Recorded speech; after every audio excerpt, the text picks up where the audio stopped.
Boker Tov.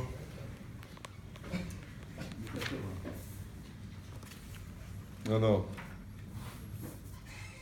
je pense qu'on l'a déjà dit, mais ça vaut toujours le coup de le répéter, et le plus souvent possible. Une bracha est composée de plusieurs éléments.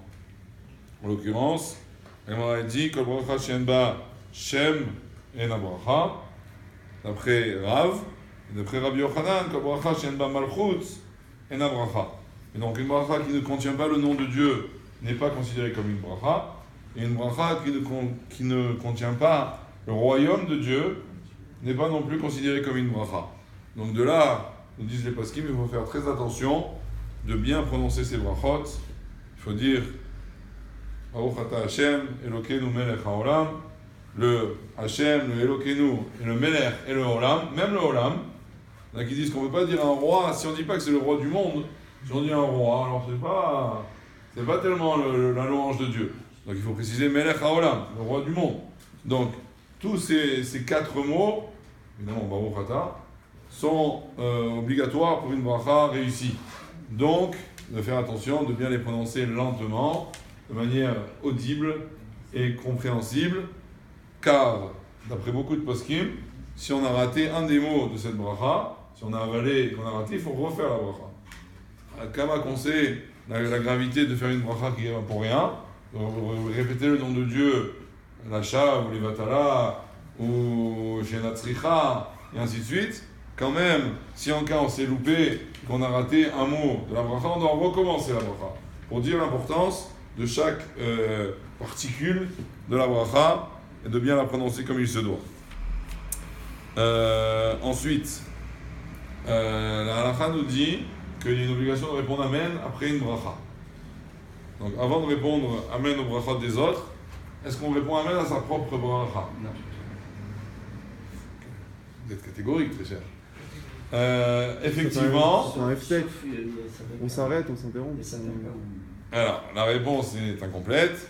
En principe, on ne répond pas Amen sur sa propre bracha. Si je fais Baruch ata Hashem Elokeinu melech haolam shakol yamid laro, je dis pas Amen. Je dis pas Amen sur ma propre bracha, ni quand je fais une bracha sur une mitzvah, ni quand je fais une bracha sur une anaa, sur un profit.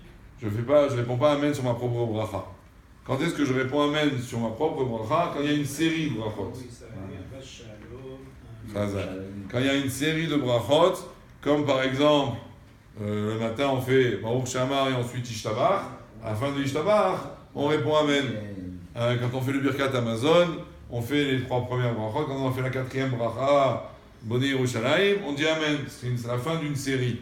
Quand on fait le Hallel, quand on fait la bracha avant le Hallel, après là, le Hallel, on fait la Iya Hallelukra et on répond Me'ech Me'ula B'Tishbachot et là aussi on dit Amen. D'accord? Donc quand il y a une série de brachot, la dernière de la série, on répond Amen sur sa propre bracha. Dans l'Haftara aussi, on a l'habitude de faire ça. Maintenant, celui qui entend une bracha de quelqu'un d'autre, là par contre, il a l'obligation de répondre Amen, peu importe quelle soit la bracha, peu importe si cette bracha me concerne, peu importe s'il est en train de manger, donc il fait une bracha sur sa consommation, ou sur sa mitzvah, ou peu importe, quand j'entends une bracha, j'ai l'obligation de répondre Amen, évidemment dans un moment où je peux répondre Amen, à moins que je sois au milieu d'un paragraphe de la Tila, où je ne peux pas répondre. Comment? Il faut l'entendre en entier aussi. Non, même si je n'ai pas entendu toute la bracha, si j'ai entendu que la fin de la bracha, je dois répondre Amen. D'accord? Si par contre j'entends la bracha de quelqu'un, d'un non-juif par exemple, alors à ce moment-là, je ne réponds pas Amen. J'ai pas d'obligation, peut-être même qu'il vaut mieux pas répondre Amen. Dans le cas, il faut quand même prendre en considération que le Amen, il est positif, mais on ne le dit pas n'importe quand. Et le dire dans un mauvais moment, c'est pas non plus une bonne chose. Donc on va apprendre dans les jours suivants, il y a la faute dans lesquelles on a des choses qu'on répond Amen, on ne répond pas Amen. Mais pour l'instant, ce qu'on a dit, c'est sur sa propre bracha, on ne répond pas Amen, à moins qu'il y ait une série. Sur la bracha de quelqu'un d'autre, par contre, on fait tous les efforts pour répondre Amen, si on peut s'interrompre. Voilà, ça suffira pour aujourd'hui.